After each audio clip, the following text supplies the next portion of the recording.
tayong lahat and God bless you all. Kabanata 164. Nagliwanag ang mga mata ni Harvey, sa wakas ay makakapasok na siya sa kwarto matapos matulog sa study room sa loob ng 3 taon. Sa sandaling iyon, hindi na siya makapaghintay na umuwi. At para sa divorce, inalis na niya ito sa kanyang isipan.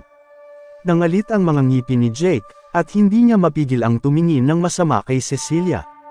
Tumango si Cecilia at matigas na sinabi, "Mandy, huwag kang magpapaloko sa kanya. Isa lamang siyang walang kwentang lalaki at hindi pa siya nagbabago. Maswerte lang siya na nakuha niya ang painting, kahit na totoo ito o hindi, sa halagang $15. Di mo dapat tanggapin ang regalong ito mula sa kanya. Kung hindi, kapag isang araw nalaman ng mga York na peke ang larawan edi slap." Naglakad palapit si Yvonne, suot ang kanyang high heels at sinampal si Cecilia sa mukha bago pa siya makatapos. "Ikaw," hinawakan ni Cecilia ang kanyang mukha sa gulat at matagal siyang hindi makasalita.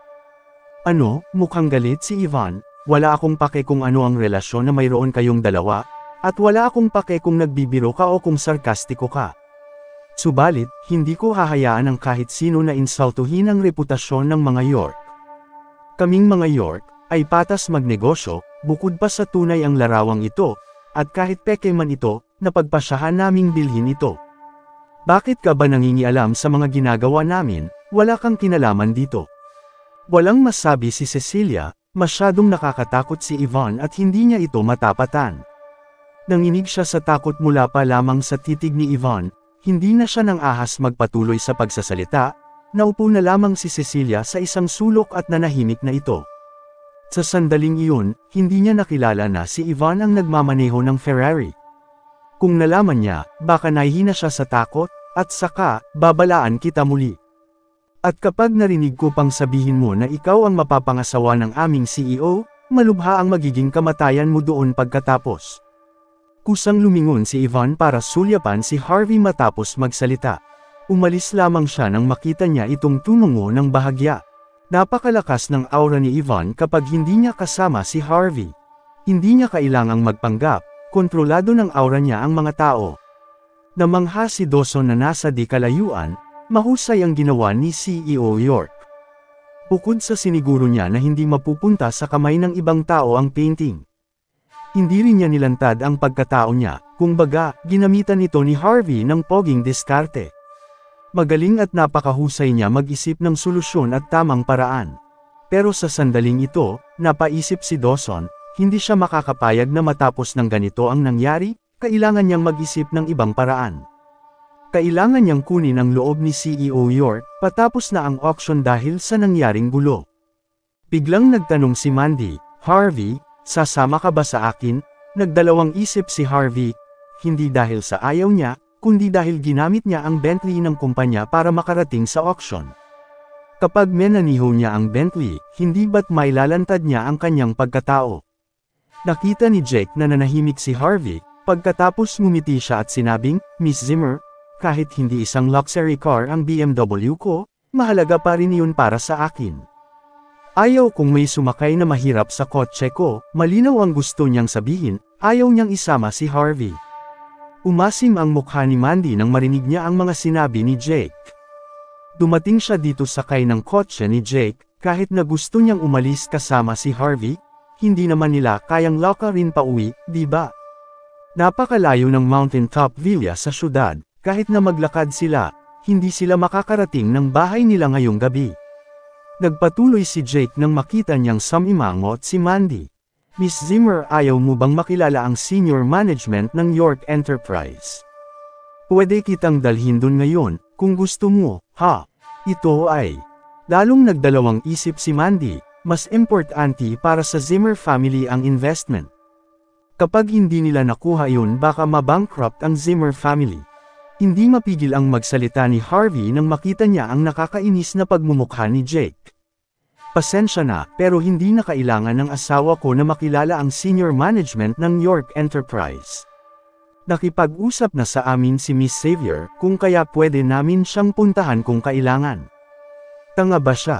Walang masabi si Jake. "Sa tingin mo ba, papansinin ka ni Yvonne dahil lang naibenta mo ang The Rocky Mountains?" Lander speak sa kanya. "Wala kang kwenta." Sinuwerte ka lang na nakuha mo ang painting, kung hindi, hindi ka magkakaroon ng pagkakataon na makausap siya. Tapos ngayon, gusto mo siyang hanapin para sa isang investment. Nababaliw ka na ba, na tahimik ang buong lugar, medyo malakas ang boses ni Harvey, kaya maraming tao ang napatingin sa kanya. Medyo kinabahan si Mandy, ngumisi si Cecilia, masyadong sineseryoso ng Harvey na ito ang sarili niya. Alam ng lahat ng Nianghi na hindi madaling makalapit sa CEO ng York Enterprise at sa secretary niya ang mga ordinaryong tao. Ilang tao lamang ang nakakaalam kung ano ang hitsura ng misteryosong CEO sa mga oras na ito. Iniisip ng lalaking ito na dahil nakausap niya si Ivan, ay kikilalanin na siya nito, malinaw na hindi niya alam kung saan siya lulugar. Kabanata 165. Isa kang asungot Harvey, ganun ba talaga kataas ang tingin mo sa sarili mo? Tumawa si Jake, kung ganun ka kagaling, bakit hindi mo sabihin kay Ivan na pumunta dito ngayon na? Bakit hindi mo siya hayaan na ihatid ka? Kapag nagawa mo yun, luluhod ako sa harap mo ngayon. Agad na lumapit si Ivan kay Harvey habang nagsasalita si Jake. Mr. York, nasabi ko na sa CEO namin yung tungkol sa pagpapalit sa painting. Inutusan niya ako na sabihin sa'yong sinamantala ang kakayahan mo. Bilang kabayaran sa nangyari, pumapayag na kami sa investment na hinihingi ni Miss Zimmer. Pwede na niyang pirmahan ng mga papeles bukas ng umaga. Ang sabi ni Ivan, pagkatapos nagpatuloy siya, kung ayos lang sa inyo, gusto ko sana kayong ihatid pa uwi. Katatapos lang namin sa isang business deal dito, responsibilidad ko na may hatid kayo ng ligtas sa bahay nyo. Okay, salamat Miss Xavier, tatanggapin ko ang alok mo. Ngumiti si Harvey at tumingin siya kay Jake, ano? Talaga bang lumapit si Ivan at inalok si Harvey na ihahatid niya siya pa uwi? Nagpapasalamat ang CEO ng York Enterprise sa kanya. Nagawa na ba talaga niyang baliktarin ang sitwasyon? Pakiramdam ni Jake ay nahihilo siya, nanlumo siya ng husto. Paanong nangyari ito? Bakit napakaswerte ng live-in son-in-law na ito? Hindi ito totoo, Mr. Surrey, natatandaan mo ba yung sinabi mo kanina? Luluhod ka na ba ngayon? O gusto mo ba munang ihanda ang sarili mo at lumuhod pagkalipas ng ilang araw? Tanong ni Harvey habang nakangiti. Ikaw, agad namula ang mukha ni Jake. Tumalikod siya at umalis. Harvey, huwag kang mayabang, hindi pa tayo tapos. Nagdalawang isip si Cecilia sandali, pagkatapos ay nagmamadali siyang sumunod kay Jake. Habang si Mandy naman, wala siyang pakialam sa iniisip ni Jake. Ang rason kung bakit nakipagkita siya kay Jake ay upang makilala niya ang senior management ng York Enterprise para makuha niya ang investment. Dahil pumayag ang York Enterprise na ibigay sa kanya ang investment, hindi na niya kailangan pang kausapin si Jake. Nagmadali ding umalis si Wyatt nang makita niya ang nangyari. Ayaw niyang galitin ang isang tao na gaya ni Ivan. Habang si Rosalie naman, habang nangangarap ng gising si Wyatt, kinuha ni Rosalie ang phone niya at tinawagan ang isang number. Pagkatapos ay lumapit siya kay Harvey nang may kakaibang tingin at bumulong siya, Mr. York, pwede ba kitang makausap? Ano yun? Tumingin si Harvey kay Mandy, nakita niya na nakikipag-usap si Mandy kay Ivan at mukhang wala pa silang balak umalis, kaya tumango siya at sumunod kay Rosalie. Tumingin si Rosalie kay Harvey at nagdalawang isip muna siya bago nagsalita. Nag-message sa akin ang lolo ko, ang sabi niya may antigo siyang gamit at gusto niyang hingi ng payo mo tungkol dito. Hindi ko sigurado kung may oras ka pa, si Master na Iswell, natulala sandali si Harvey, pero agad siyang nagsalita. Walang problema, isulat mo ang phone number ko, tawagan mo lang ako at sabihin mo sa akin, kung kailan siya darating, at pupunta ako agad. Pinigay ni Harvey ang phone number niya kay Rosalie. Sinulat ni Rosalie ang number ni Harvey, biglang namula ang mukha ni Rosalie at mahina ang kanyang boses, Daddy pwede ba akong magtanong?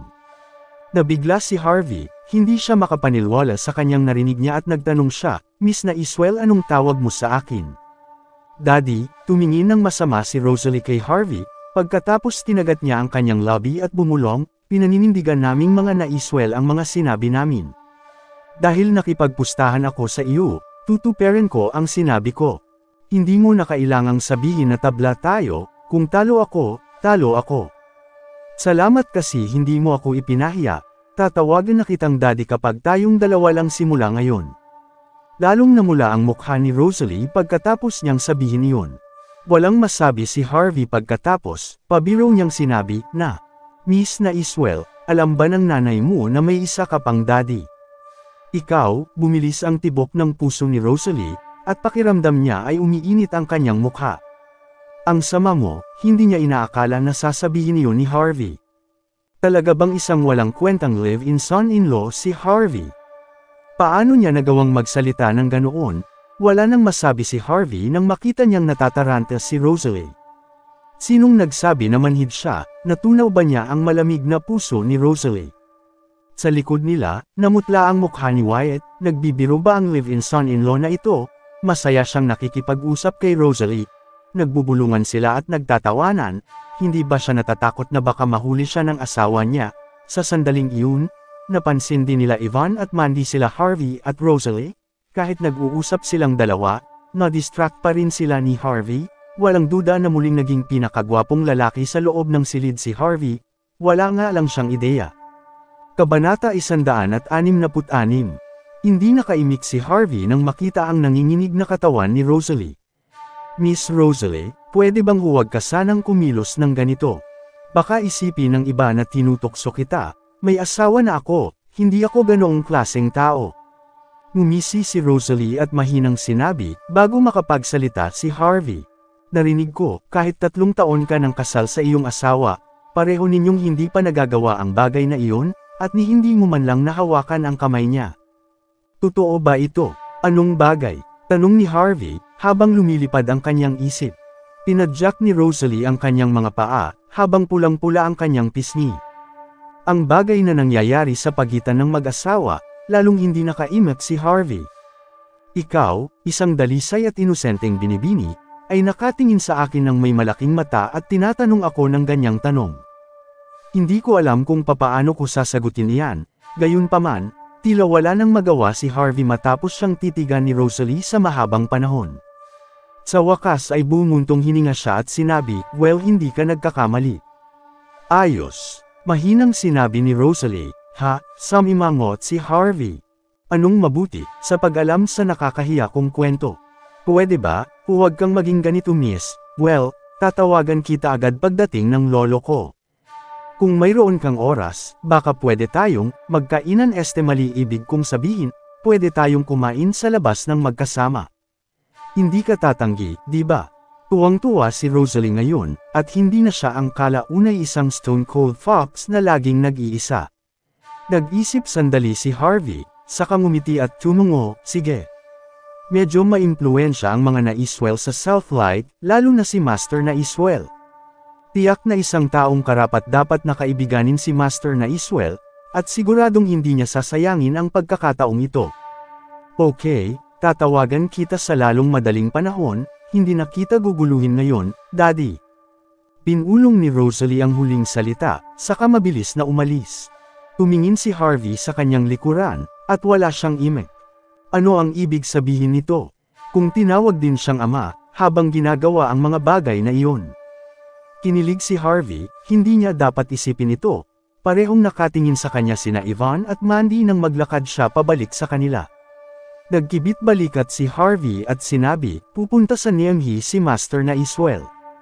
Inimbitahan niya akong makipagkita sa kanya." Tumungo si Yvonne.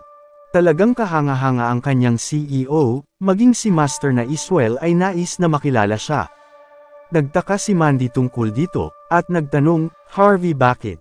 Dahil ba nakilala mo ang The Rocky Mountains, Landers Peak?"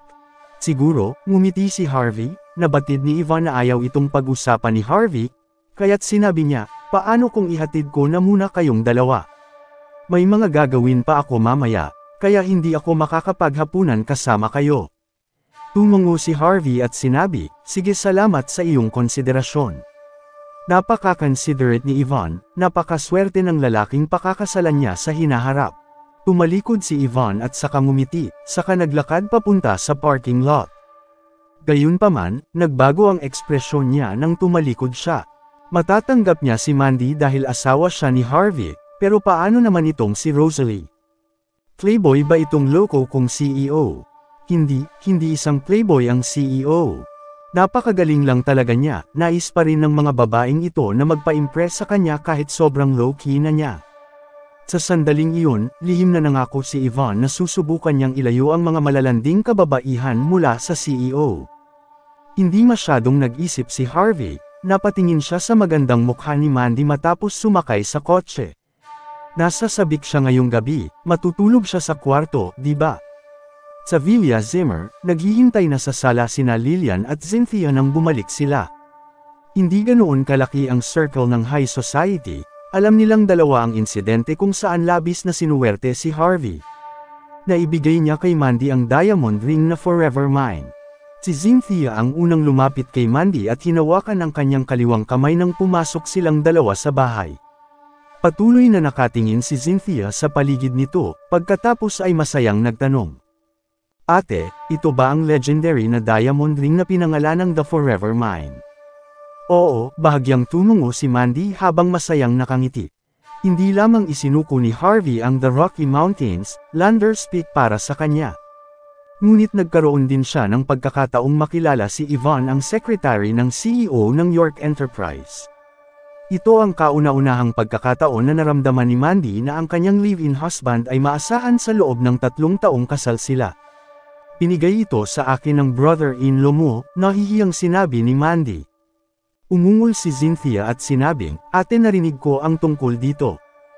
Sinuwerte lang ang walang kwentang bastardong iyan. Nagawa niyang bilhin ang sikat na painting na iyon sa halagang $15 lamang at ipagpalit ito sa Forever Mine. Anong magaling doon? Paprangkahin kita, binigyan ka lang niya ng regalo na nagkakahalaga ng $15. Ate, hindi mo dapat baguhin ang iyong pagtingin sa kanya. Isa lamang siyang walang silbing bastardo at hindi ito magbabago. Taimtim din na sinabi ni Lillian matapos makita ang masayang mukha ni Mandy. Mandy, huwag kang matouch dahil dito, at saka huwag kang mayabang Harvey.